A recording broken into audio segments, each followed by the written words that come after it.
A faint clap of thunder. Clouded skies. Perhaps rain comes. And if so, stay with me.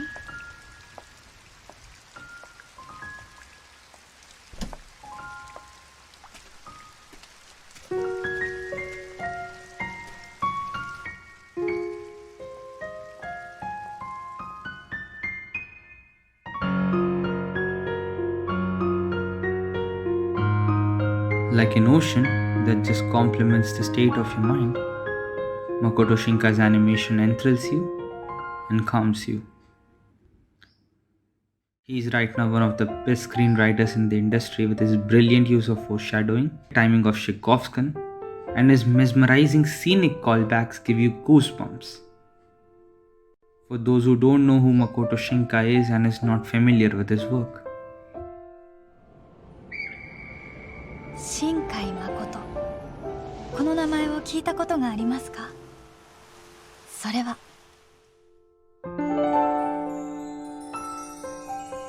he is an anime writer, director, and producer whose films are critically acclaimed for their brilliant artwork, and one of them is the highest grossing anime of all time. We request you to watch these films before watching the video because watching his films is an experience, and we don't want to spoil it for you. You've been warned. I wonder when I started writing these messages that I never sent.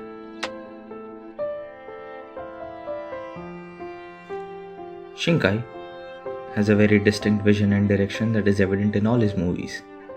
Whether it is his love for the trains, his love for the city of Tokyo, or in general, a romantic story involving high school children.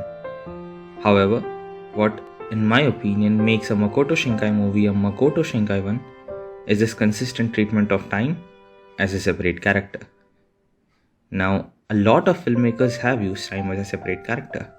How Nolan uses time as a power that has to be mastered, or it is used to show the perspectives of different characters, or how Kubrick uses it to set the ambience and uses it to effectively manipulate you so that you place yourself alongside the scene that is happening. However, Shinkai's usage of time is much more pious at its full glory, and it is the primary tool that brings the meat and meaning to a lot of emotions and his themes. 三葉じゃないのか？おばあちゃん、知ってたの？ And to understand this, we're going to take huge cues from Cassandra Schreiber's fantastic paper titled Sacred Time in the work of Makoto Shinkai, and we shall keep three of his films under the lens of today's topic. 2006's 5 centimeters per second, 2013's The Garden of Words, and 2016's Your Name.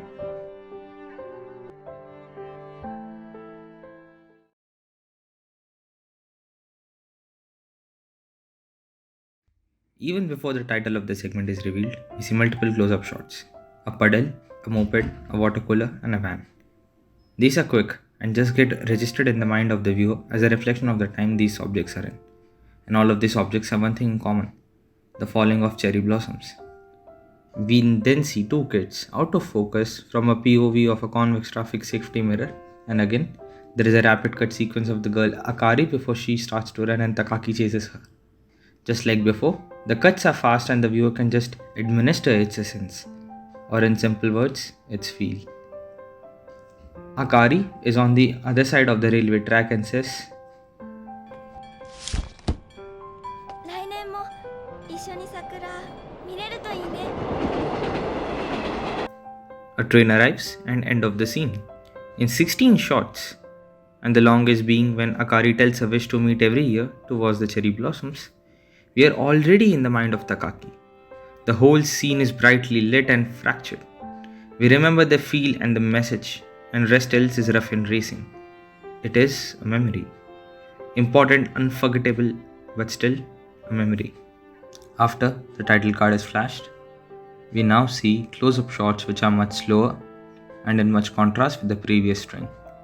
The shots are much composed, darker, and monotonous in comparison, as Akari's voiceover tells us that the two characters are now physically separated, and have grown up. There is no unification of the audio and visual elements, which also shows us that they are also separated by time itself. 前略高木くんへお返事ありがとう。嬉しかったです。もうすっかり秋ですね。こちらは紅葉が綺麗です。 Historian Mircea Eliade explains that there are two types of times: the sacred and the profane. The profane is just the everyday life. It happens, it passes, and we live through it. It isn't necessarily evil or bad, it's just that it's neither good as well. To contrast the profane, there is the sacred, an experience either spatially or temporally framed that transcends the individual and the mundane realities of everyday life and connects people to the divine, which allows them to feel rejuvenated and oriented as they continue in their everyday tasks. What is divine about two kids running around and watching cherry blossoms? Here, one has to understand that Shinkai takes his themes very seriously.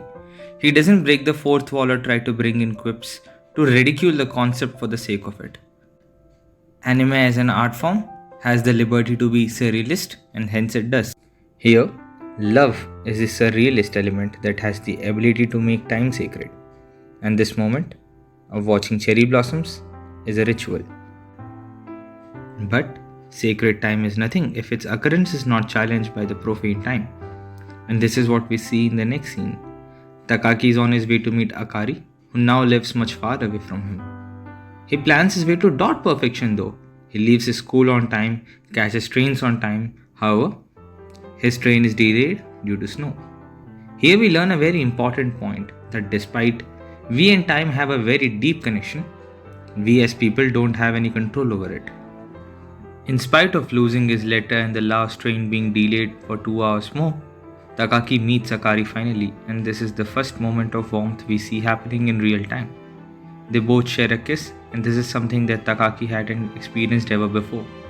The shot is beautifully framed with a tree with scattered branches and tilts down to the trunk, with the two characters facing it, symbolizing that Paulo Coelho's world is conspiring to make this moment true. It is here we see what Gilles Deleuze describes as a time crystal. Building from Bergson's theory, Deleuze believes that every moment of our life presents us two aspects. It is the actual and the virtual. Perception on one side, recollection on the other. As these mirror images or unreal reflections of the actual are being created in conjunction with the present, they start forming what Deleuze calls a time crystal, which has a specific structure involving a kind of circuit between each other until they reach a point when they become indistinguishable. Once this crystal is completed, those within it have a capacity to shift and frame the virtual. This kind of movement can be shown in film in a shot or series of shots where the distinction between virtual and actual is either very permeable or basically non-existent. When an awareness and actualization between the mirror image and real unfolding occur, this creates an opportunity for choices to be made that could dramatically shift the narrative. Takaki's experience of this time crystal becomes so important to him that the entire movie revolves around what he felt during the virtual and trying to deal with the reality. The second story is exactly about that.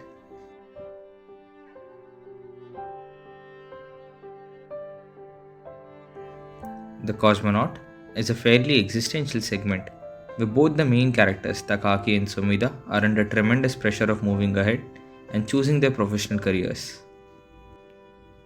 This occupies a very huge part of their conscious state as they both can't give their best in their respective sports. Sumida keeps falling and Takaki keeps missing the mark. The movie pushes Takaki to experience another time crystal. The duo go back home together, pick up snacks from the same store, and enjoy each other's company. However, we see a very interesting scene just after Sumida finds an unusual solace in Takaki's answers. A spaceship is being transported and Sumida asks him about it, and he replies, 時速5キロなんだって。南種の打ち上げ場まで。あ今年は久しぶりに打ち上げるんだよね。ああ、太陽系のずっと奥まで行くんだって。何年もかけて。 It is a very witty insight into Takaki's mind. His love for Akari despite having no information about her, and this indefinite longing is testing him. Takaki asks himself, How far will he go?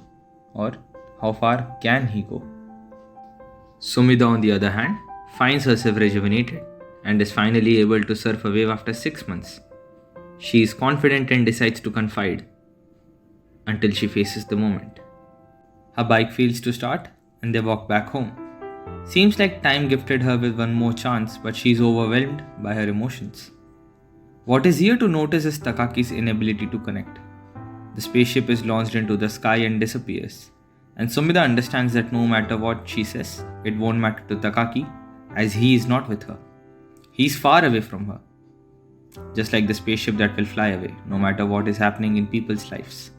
The time crystal cannot form as Takaki is not eager to experience this moment with her. He ignores the real time and chooses to stay in the virtual one. What is potentially sacred for Sumida is just merely another second in the profane for Takaki.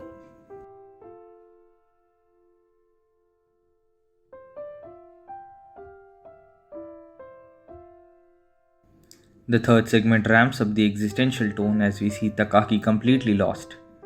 He's working on his computer and is tired. Tired of existing, tired of hope, and is all over the place, just like his room.